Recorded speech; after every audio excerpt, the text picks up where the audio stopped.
하겠습니다. 지나간 주간에는 일들이 많았습니다. 화요일에는 우리 정기 기도회 있었고 또 마치고 식사도 같이 했고, 수요일은 대구에 올라가서 선교팀 귀국하는 날이라 선교팀 태우고 돌아왔습니다. 그리고 하루 쉬었다가 금요일 토요일 청주에서 두 교회가 내려와서 우리가 잘 대접해서 돌려보냈습니다. 쉬운 일이 아니었습니다. 25명 되는 인원을 이렇게 통솔하면서 하는데 다 보내고 나서 제가 잠들었습니다. 너무 피곤해가지고 이렇게 힘든 줄 몰랐습니다. 아무 생각 안 하고 옳은 일이면 그냥 밀어붙이는 게 제 스타일입니다. 하면서 이런 힘든 줄 알았으면 안 했을 수도 있겠는데 힘든 줄 몰랐던 게 감사하다, 이런 늘 제 스타일인데요. 아무튼 보람 있는 한 주간이었습니다. 필리핀 선교팀 갔다 온 보고는 이따가 광고 시간에 할 겁니다. 그래서 오늘 설교를 제가 조금 짧게 할 거고요.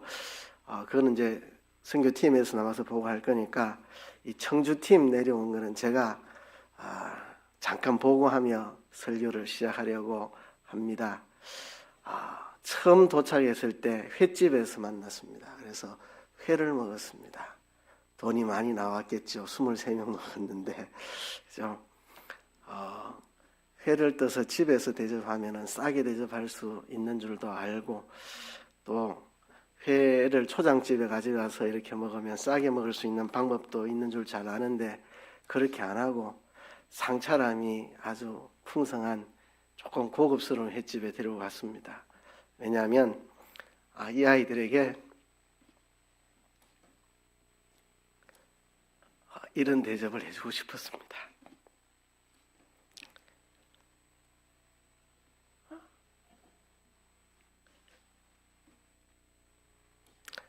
작년에 우리 지방교회 목사님 사모님들 30명 오셨을 때도 이런 대접을 안 해드렸습니다. 돈 아끼려고 우리 소담초탕에 음식을 이렇게 주문해서 10,000원인가 12,000원 1인당 그렇게 대접을 했습니다. 물론 대접을 잘 받았다고 인상 들었는데 그분들에게도 안 했던 대접을 이 아이들에게 했습니다.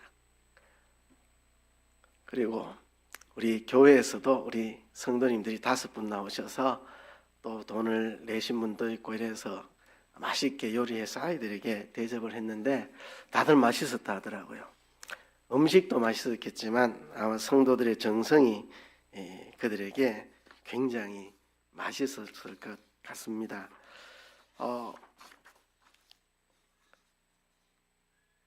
그리고 이들이 쉬러 왔기 때문에 이렇게 재미있게 나가서 놀았습니다. 놀고, 여기는 장생포 문화마을에서 옛날 교실에서 아이들이 옛날 교실 흉내 내면서 이렇게 놀았습니다. 내륙에서 왔기 때문에 바다가 보고 싶은 아이들 바닷가에 가서 실컷 구경을 시켜 주었습니다. 그리고 첫째 날 기도회를 했는데요. 항상 기도회 사진은 없어요. 왜냐하면 기도회 때는 아무도 사진을 안 찍으니까 우리가 기도회에 다 참여해서 기도 제목을 내고 서로 기도를 했습니다. 푸른들 교회는 지금 사람이 많아져서 발 디딜 틈 없이 북적북적 되는데 예배당이 좁아서 예배당을 이전하는데 돈은 없고 그래서 기도 제목을 내더라고요. 넓은 곳으로 이전하게 기도해달라, 이렇게 우리가 같이 기도를 했습니다. 거기 온 아이들 중에는 제가 과거에 청주에 있을 때 세례를 주고 학습을 준 아이들이 지금 커서 온 아이들도 있습니다. 그때 참 어렸던 아이들이 이제 다 커서 이래 온 걸 볼 때 너무 마음이 뿌듯했는데요. 이제 첫째 날 기도회를 마치고 자유시간 야식을 먹이고 이렇게 했는데 우리 2층 중고등부실에서 야식 먹는 사진입니다. 저는 저 맨 앞에 앉아서 바라보면서 가슴이 뭉클했습니다. 과거에 우리 교회 아이들만 해도 저렇게 북적대는 때가 있었는데 우리 교회 아이들만 해도 저런 모습이 되었는데 그때가 언제는가 하고 가슴이 먹먹하기도 했습니다. 그러나 제 마음속에 다시 저곳이 저런 장소가 되도록 우리가 힘써 눈물을 흘리며 씨를 뿌리며 나가야 되겠다 하는 그런 생각을 했습니다. 예전에 합신교단의 어떤 중요한 모임에서 합신교단의 선교를 책임진 한 목사님이 앞에 나와서 국내 선교를 외치는 이야기를 들었습니다. 제가 그 말에 굉장히 공감했습니다. 제 생각도 똑같은 마음이기 때문입니다. 그분은 젊어서부터 선교에 헌신하고 선교하자고 합신교단에서 그렇게 부르짖어서 선교 책임자까지 올라갔는데, 그가 깨달은 것은 선교도 열심히 하지만 국내 선교를 더 힘써야 되겠다는 결론을 얻었다, 이렇게 이야기를 하더라고요. 우리 한국에 있는 교회들이 건강하게 서지 못하면 해외 선교도 다 문 닫게 된다. 그래서 우리 한국 교회를 세워야 되겠다.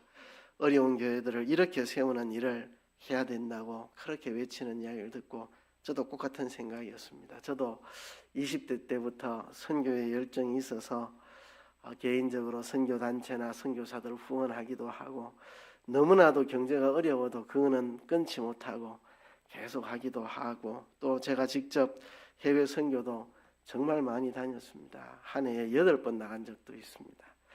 아내가 3년 동안 어린이집 다닐 때 수익이 생겨가지고 그것 가지고 우리 잘 먹는 데 안 쓰고 해외 선교하는 데 썼습니다.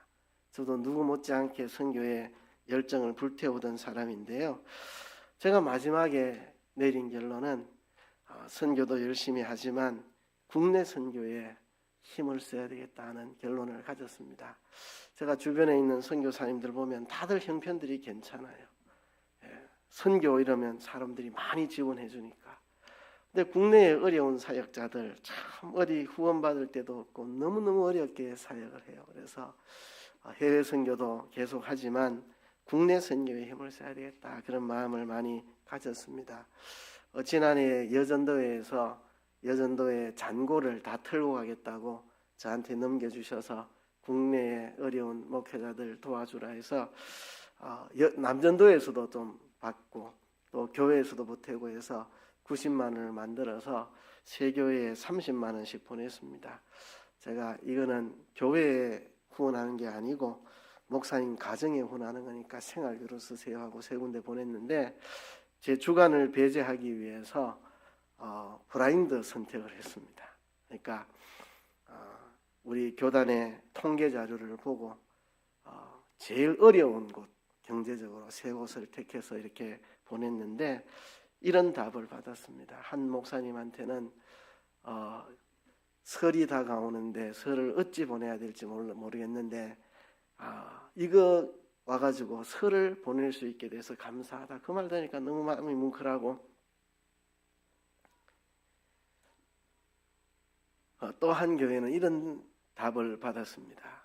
사택에 곰팡이가 나가지고 겨울에 단열이 안 되니까 너무 춥고 곰팡이가 나서 그래 지내는데 그 돈 가지고 단열재 붙여가지고 곰팡이 다 없애고 따뜻하게 지금 겨울을 보내고 있는 중입니다. 이런 답을 받고, 우리가 관심을 가져야 되겠구나. 국내 교회들 관심을 많이 가져야 되겠다, 이런 생각이 들었습니다. 이번에 두 교회 이렇게 초대하는 것도 그런 일환으로 국내의 어려운 교회들을 우리가 도와야 되겠다, 이런 일환으로 한 것입니다. 아무튼 이 아이들이 저기 2층 중고등부실에 가득 찬 모습을 보고 우리도 저런 때가 있었는데 다시 힘을 써서 세워 나가야 되겠다는 그런 꿈을 가지고 오늘 이 자리에 섰습니다.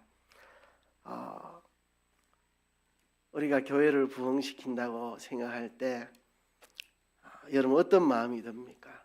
교회를 부흥시키자, 어떤 마음이 듭니까? 다음 세대를 부흥시키자, 어떤 마음이 듭니까? 한다고 되겠나? 이런 실망감, 좌절감이 들지는 않습니까? 여러분, 황무해져 가는 이 세상을 바라보면서 교회 부흥 과연 이룰 수 있을까? 다음 세대 부흥 과연 이룰 수 있을까? 이런 생각이 드실 수도 있겠습니다. 그러나 그렇지 않습니다. 여러분, 이번에 저도 푸른들 교회 목사님 통해서 좀 충격적인 이야기를 들었습니다. 저 혼자 충격받으면 안 되니까 제가 공개를 하겠습니다. 푸른들 교회 주일마다 60명 모인답니다. 별로 안 놀리시네요. 난 엄청 놀랐는데 제가 최근까지 듣기를 한 3, 40명이 모인다는 이야기를 들었거든요. 그게 끝인데 이번에 60명 모인다는 말에 아주 깜짝 놀랐습니다.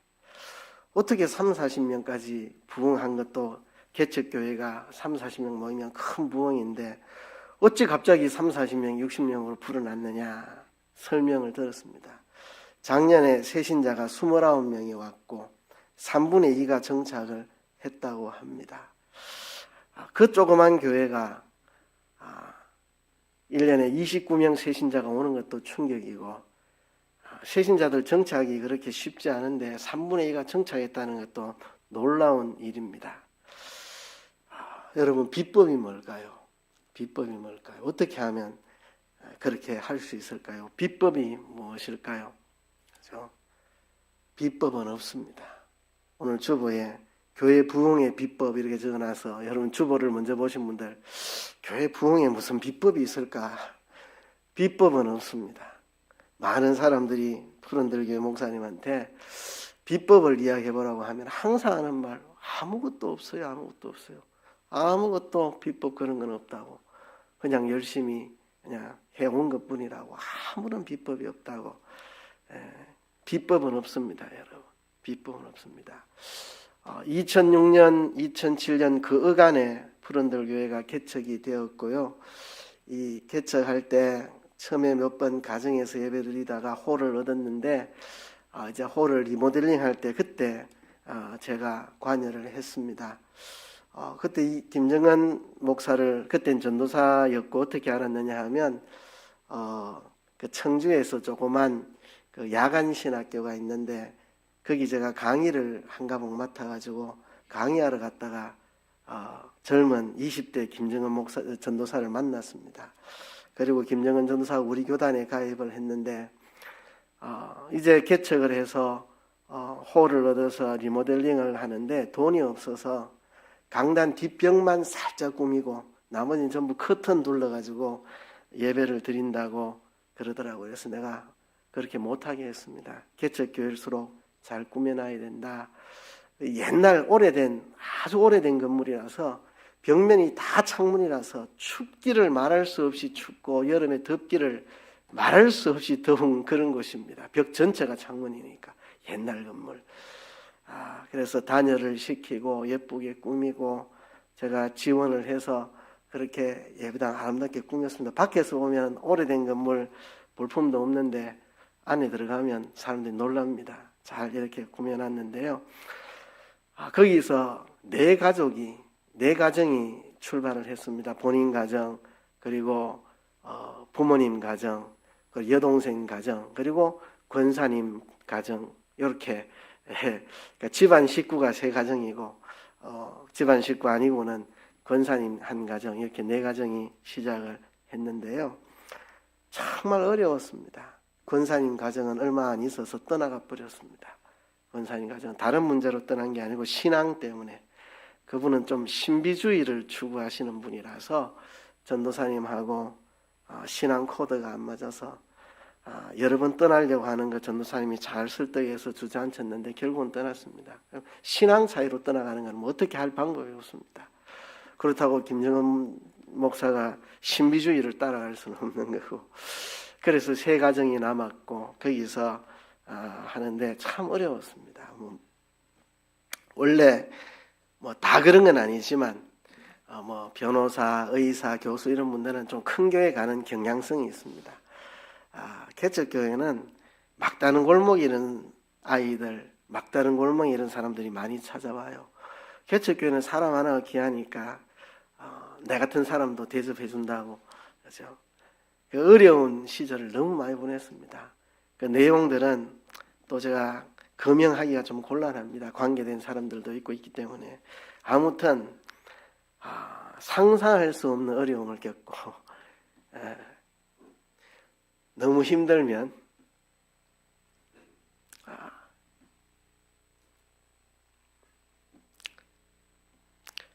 저를 찾아오고 제가 칼국수 사주고 산에 데려가서 등산하면서 위로해주고 격려해주고,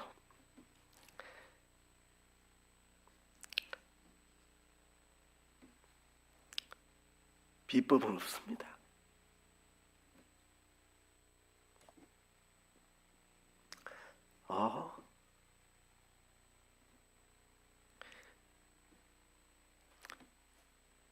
눈물을 흘리며 씨를 뿌리는 것, 그게 비법입니다. 다른 비법은 없습니다. 오늘 시편 126편을 읽었는데요. 1절부터 6절까지 짧은 시편인데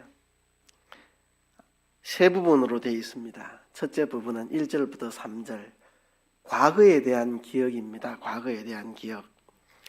여호와께서 시온의 포로를 돌려보내실 때에 우리는 꿈꾸는 것 같았도다.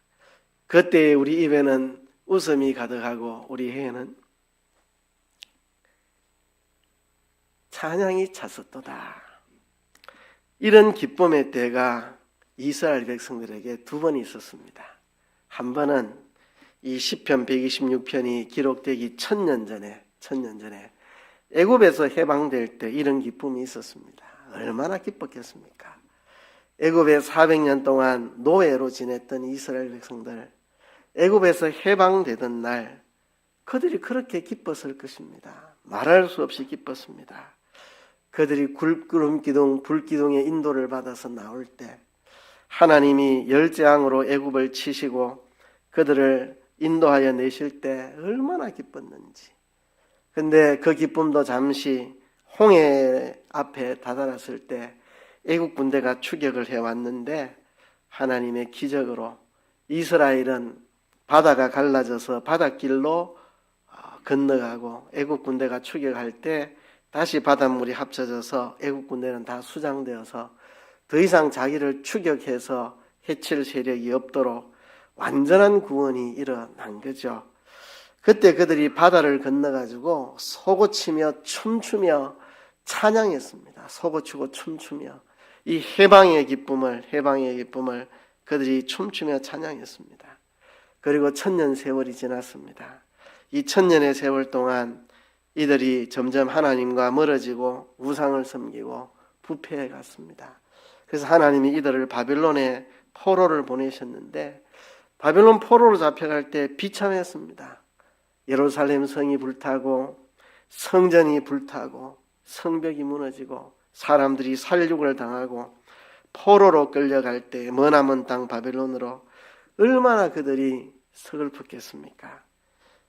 그런데 예레미야가 70년이면 돌아온다고 예언을 했는데 믿음의 눈으로 바라보면 돌아올 길이 보이지만 현실을 바라봐서는 돌아올 길이 보이지 않습니다. 강대국들의 각축장이 된 이 세계 역사 속에 약소국 중의 약소국으로 나라가 망하고 포로로 끌려간 그들이 무슨 국력이 있어서 다시 돌아온단 말입니까? 믿음의 눈으로 보면 돌아오는 그날이 보일 것 같지만 현실을 봐서는 보이지 않는 현실, 그 70년을 보냈는데 하나님이 고레스 황제의 마음을 움직여서 유다 백성은 고국 예루살렘으로 돌아가서 성전을 지어라. 그래서 그들이 갑자기 돌아오게 되었습니다. 그 해방의 기쁨을 이렇게 표현했습니다. 우리는 꿈꾸는 것 같았다. 그들 마음속에는 꿈으로 가득 찼고 그들의 입에는 웃음이 가득 찼고 그들의 혀에는 찬양이 가득 찼습니다. 그들의 마음에는 꿈이, 그들의 입에는 웃음이, 그들의 혀에는 찬양이 가득하게 이렇게 기쁨으로 그들이 돌아왔습니다. 열방이 외쳤습니다. 여호와께서 큰 일을 행하셨다. 그렇죠? 그래서 기쁨을 누렸던 그 과거를 기억합니다. 현실을 봐서는 돌아올 기미가 전혀 보이지 않습니다. 현실을 봐서는. 그러나 하나님이 하시니까 하루아침에 돌아오는 역사. 현실을 봐서는 어떻게 약소국 중에 약소국 나라도 망했고 이제는 뭐 경제력도 군사력도 아무것도 없는 노예의 신분으로 전락해 있는 그들이 무슨 힘으로 고국으로 돌아옵니까? 강대국들의 그 각축장인 세계 역사 속에서 어떻게 그들이 돌아옵니까? 현실을 봐서는 도무지 돌아올 것 같지 않았지만 하나님이 일하시니까 하루아침에 돌아오는 그런 일이 있었다는 겁니다. 시편 기자는 지금 과거를 회상하고 있습니다. 믿음의 눈으로 보면은 보이지만 현실을 봐서는 보이지 않는 그 일, 포로에서 해방되는 일, 하나님이 행하시니까 하루아침에 그 일이 이루어졌다는 것입니다. 그리고 시편 기자의 눈은 미래를 향합니다. 4절에 여호와여 우리의 포로를 남방 시내들같이 돌리소서. 자, 그들이 돌아올 때 약 5만 명이 돌아왔는데요. 5만 명의 돌아온 사람들, 많다면 많다고 할 수 있겠지만 남아있는 사람들의 숫자에 비하면 소수에 불과했습니다. 아직도 더 많은 사람들이 포로 생활하고 있습니다. 5만 명밖에 못 돌아왔습니다. 앞으로 해야 할 일이 많습니다. 예루살렘에 성전을 지어야 하고, 그리고 성벽을 다시 세워야 하고, 그리고 다시 신앙을 재건해야 되는 그런 사명이 그들에게 있었는데요. 예루살렘은 불타고 황무지밖에 남지 않았고 70년 동안 버려진 황무지, 그곳을 개간하고 개척하고 성전 짓고 성벽 세우고 사람들을 불러 모으고 마을을 형성하고 다시 신앙을 그들이 개성해 나가야 되고 눈앞이 캄캄할 것 같죠. 그럴 때에 미래를 기대하며 기도합니다. 여호와여 우리의 포로를 남방 시내들같이 돌려보내소서. 이 남방 시내라는 말이 뭐냐 하면 와디를 가리킵니다. 와디. 우리 태화강이라는 강이 울산에 흐릅니다. 사시사철 울산엔 태화강이 흐르는데 이스라엘 땅의 와디는 그런 강이 아닙니다. 평상시에는 물방울 하나 맺혀 있지 않는 땅, 정말 황무지인데 우기 때 비가 오면 자고 깨어나서 보면 강이 흐르고 있습니다. 어제까지 황무한 땅, 하늘에서 비가 쏟아지니 자고 나니 강줄기가 형성되어 있는 그게 와디입니다. 이스라엘 땅의 와디. 그게 바로 남방에 있는 시내입니다. 남방에 있는 시내. 지금 시편 기자가 그것을 기대합니다. 지금은 황무하지만 여호와께서 일하시면 우기에 비가 쏟아지는 것처럼 하나님의 은혜가 쏟아지면 우리가 남방 시내와 같이 하루아침에 강줄기가 형성되고 풀이 자라고 꽃이 피어나는 그런 역사가 있을 거리라는 믿음을 가지고 지금 미래를 내다보는 겁니다. 남방 시내들 같이 돌리소서. 어제까지 메마른 황무지가 하늘에서 비가 쏟아지면서 강이 형성되고 풀이 나고 꽃이 피는 그 현상, 이스라엘에 가면 볼 수 있는 현상입니다. 그런 미래를 내다보는 겁니다. 지금은 황무지입니다. 예루살렘이 황무지고 성전을 어떻게 지을지 주변 잡족들이 성전 못 짓도록 지배하게 방해하는데 어떻게 성전을 지어낼지, 성벽을 어떻게 세울지 하나도 눈에 보이고 손에 잡히는 거 없지만 여호와여 우리의 포로를 남방 시내들같이 돌려보내소서. 빛나는 미래를 소망하고 기대하며 기도하는 시편 기자의 모습을 여기서 볼 수 있습니다. 제가 푸른들 교회 이야기를 듣고 이 본문이 생각났습니다. 정말 너무너무 힘든 아이들 전도해가지고 양육하는데 그렇게 양육해 놓으면 아이들이 뭐 마음에 안 든다고 훅 떠나가 버리고 정말 몇 년 동안 정말 뼈골 빠지게 양육해 놓았던 아이들이 전도사님을 욕하고 훅 떠나가 버리고 그런 참 눈물 나는 현실 끝에 작년에는 29명 전도돼서 3분의 2가 정착하는 이런 상상할 수 없는 기적이 일어나서 60명으로 교인이 갑자기 늘어나서 물론 거기에 어린이들, 청소년, 청년, 장년 다 합쳐서 그렇습니다. 사실 장년부 숫자는 아직도 적습니다. 어린이, 청소년, 청년들이 대부분이어서 이 교회 재정은 매우 열악합니다. 아직도 한 10년만 더 있으면 아마 자립하고 탄탄한 교회가 되리라고 생각하는데요. 바로 이런 장면입니다. 눈물을 흘려 씨를 뿌렸더니 하나님이 때가 되니 폭포수 같은 은혜를 부어주시니까 어제까지 황무했던 곳이 남방 시내같이 강줄기 흐르고 풀이 자르고 꽃이 피는 이런 역사. 여러분, 절망은 죽음에 이르는 병입니다. 미래에 대한 소망을 우리가 잃지 않아야 됩니다. 시편 기자는 이제 현재로 돌아옵니다. 각오를 합니다. 눈물을 흘리며 씨를 뿌리는 자는 기쁨으로 거두리로다. 울며 씨를 뿌리러 나가는 자는 반드시 기쁨으로 그 곡식단을 가지고 돌아오리로다.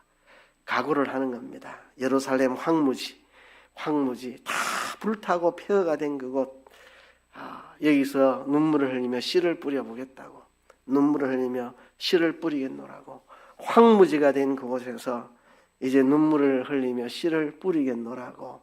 그러면 과거의 그 영광처럼 바벨론의 포로로 끌려가서 노예로 있으면서 믿음의 눈으로 보면 예레미야가 70년 후에 돌아온다 했으니까 돌아올 것 같지만 현실을 봐서는 돌아올 도무지 기미가 보이지 않는 이런 상황, 그 속에서 하나님이 은혜 베푸시니까 갑자기 5만여 명이 예루살렘으로 돌아오는 기적 같은 일, 그 과거를 돌아보고 그리고 미래를 내다봅니다. 앞으로 우리가 해나가야 될 엄청난 어려운 일들, 우리가 힘쓰면 하나님이 남방 시내와 같이 꽃피는 일을 하나님 해주실 것이다. 그런 믿음을 가지고 오늘 이 자리에 이 현실에서 눈물을 흘리며 씨를 뿌리겠다는 거죠. 그러면 기쁨으로 거두리로다. 여러분, 비법은 없습니다. 비법은 없습니다. 부흥하는 교회 찾아가서 비법이 뭡니까? 물어서 흉내내면 교회가 부흥하겠습니까? 천만에요. 웃기는 일입니다. 그런 일은 없습니다. 눈물을 흘리며 씨를 뿌려야 거둘 수 있습니다. 오늘 저 그림은 1888년에 빈센트 반 고흐가 그린 그림입니다. 제목은 씨 뿌리는 사람입니다. 여러분 집에 가셔서 컴퓨터에 씨 뿌리는 사람 쳐보세요. 많은 화가들이 씨 뿌리는 사람 그림을 그렸습니다. 수많은 화가들이 씨 뿌리는 사람 그림을 그렸는데 제가 왜 저 그림을 가져왔느냐? 저 그림에 특색이 있어서 그렇습니다. 다른 씨 뿌리는 사람 그림은 사람이 크게 그려져 있어요. 그림 중앙에 씨 뿌리는 사람 모습이 크게 그려져 있습니다. 근데 저 그림은 이상하게도 한 기퉁이에 사람이 조그맣게 그려져 있습니다. 저기 무엇을 뜻할까? 씨 뿌리는 주변 환경을 보세요. 황무하죠. 황무해 보이죠. 황무해 보이는 저곳에 한 사람이 씨를 뿌리는 겁니다. 그런데 뒷부분을 보면, 그림 뒷부분을 보면 하얗게 익은 곡식들이 보이고 그 뒤에 태양이 보이죠. 제가 빈센트 반 고흐가 저걸 무슨 뜻을 그렸었는지 물어보지를 못했습니다. 1800년대 사람이라 못 물어봤고, 전문 화가들이 저 그림을 어떻게 해설하는지 제가 바빠서 열어보지 못하고 왔습니다. 근데 저는 그렇게 느꼈습니다. 저 넓은 황무한 땅에 혼자 씨를 뿌리는데 뒤에는 뜨거운 태양이 내리쬐는 저 고통 속에 씨를 뿌리는데 때가 되면 저렇게 태양 밑에 무르익은 곡식들이 보이잖아요. 저는 날이 올 것이라는 소망을 가지고 씨를 뿌리는 한 사람을 그린 게 아닐까. 그림이 조금 이상해요. 그렇죠? 앞에는 황무한 넓은 땅인데 뒤에는 풍성한 곡식들과 그 뒤에 금빛 찬란한 태양. 그렇죠? 눈물을 흘리며 씨를 뿌리는 자는 기쁨으로 거두리라는 것을 가장 잘 보여주는 씨 뿌리는 자 그림이죠. 빈센트 반 고흐의 그림이 아닐까 생각해서 제가 가지고 왔습니다. 여러분, 푸른들회가 한 해 29명의 새신자가 와서 3분의 2가 등록하는 작년에 기적이 일어난 것은 그동안 개척하고 한 16년, 17년 동안 눈물을 흘리며 씨를 뿌리는 기간이 있어서 찾아온 것입니다. 비법이 있는 게 아닙니다. 비법이. 그렇죠? 우리가 기억해야 합니다. 하나님의 위대하신 역사들, 하나님이 내 개인의 삶 속에서나 우리 교회에서나 우리 교단이나 한국교회에 일으키신 위대한 일들, 그를 기억해야 됩니다. 시편 기자가 과거 1000년 전에 출애굽 때의 그 기적과 같은 기적이 또 일어났는데, 바벨론에서 해방되는 그 기적, 하나님이 하시면 그런 기적이 일어나더라는 그 기억, 그리고 기도합니다. 미래에 또 그런 일들이 일어나기를 기대하며 기도합니다. 그리고 씨 뿌리는 겁니다. 오늘 척박한 땅을 기억해야 됩니다. 그리고 우리가 추수할 날을 기대하는 것입니다. 우리가 오늘 눈물을 뿌리며 씨를 뿌릴 수 있는 것은 과거의 기억과 미래에 대한 기대가 있기 때문입니다. 하나님이 일하실 때 그런 역사가 일어나더라. 과거에 대한 기억과 미래에 대한 기대가 있을 때 오늘 우리가 눈물을 흘리며 씨를 뿌릴 수 있습니다. 1박 2일 동안 그 청주교회 목사님이랑 푸른들교회 목사님이랑 저랑 많은 이야기를 나눴는데요. 결론은 이겁니다. 비법은 없다. 비법은 없다. 어느 교회든 다음 세대를 위해 목숨 거는 사람이 있으면 그 교회 다음 세대들은 부흥하더라. 자기의 삶을 갈아넣고 자기의 노력을 갈아넣고 눈물을 흘리며 죽기 살기로 다음 세대를 일으켜 세우겠다고 덤벼드는 교인이 있든지 그런 부교역자가 있든지 그런 담임이 있든지 그렇게 다음 세대를 세우기 위해서 또 교회를 부흥시키기 위해 전도하기 위해 삶을 걸고 눈물을 뿌리고 씨를 뿌리는 자가 있으면 되더라. 우리 결론이 1박 2일 동안 그거였습니다. 여러분 2008년도에 쿵푸 팬더라는 영화가 나왔는데요. 그 영화를 청주에서 봤는데 저는 그 기억이 아주 마음에 강렬했습니다. 평화의 계곡에서 쿵우를 하는 팬더 포가 있었습니다. 포라는 이름의 팬더가 곰이 있었는데 아버지는 국수 가게를 합니다. 아버지 소망은 이 아들 포라는 이 팬더 곰에게 국수의 비법을 알려줘서 가업을 잇게 하는 것이었습니다.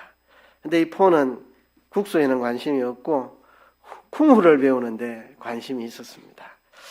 이 쿵후의 최고수 5명을 겨루는 그 시합 대회에 구경하러 갔는데 대사부께서 말하기를 이 쿵후의 비법이 적혀 있는 용문서가 있다고. 저 그림의 용문서. 쿵후의 비법이 적힌 용문서가 있는데 이 용문서의 전수자가 바로 이 포라는 이 팬더곰이라고 알려줍니다. 이 대사부가. 그래서 자기가 언젠가 쿵후의 비결이 적혀 있는 이 용문서를 자기가 손에 쥐고 쿵후의 1인자가 되겠노라고 했는데 우여곡절 그때 악당들과 싸워서 이 용문서를 취합니다. 펼쳤는데 아무것도 기록되어 있지 않습니다. 빈 문서입니다. 낙심을 합니다. 낙심. 왜 용문서에 쿵후의 비법이 적혔다 했는데 왜 빈 문서인가? 돌아와서 낙심해 있는데 그 아버지, 국수 장사 아버지가 알려줍니다. 우리 국수가 최고로 맛있는 국수집인데 비법이 뭐냐? 비법은 없다. 비법은 없다. 거기서 이 팬더곰이 깨달아가지고 비법은 없다. 내가 노력하고 힘쓰면 된다. 그래서 악당들을 다 물리치고 구했다는 그 마을을 구했다는 이야기인데요.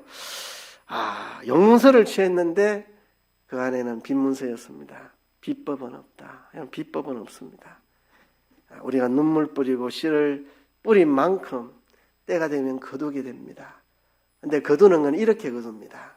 똑같이 거두는 게 아니고 처음에는 뿌리고 물 주고 아무리 해도 반응이 없다가 어느 날 갑자기 싹이 나고 어느 날 갑자기 열매를 맺습니다. 남방 시내들처럼 어제까지 황무지였는데 그 눈물에 양이 차면 갑자기 하늘에서 비가 내리고 강이 생기는 것처럼 그렇게 되는 겁니다. 그때까지 눈에 보이지 않고 손에 잡히는 거 없어도 씨를 뿌리고 나서는 거, 이것이 유일한 비법입니다.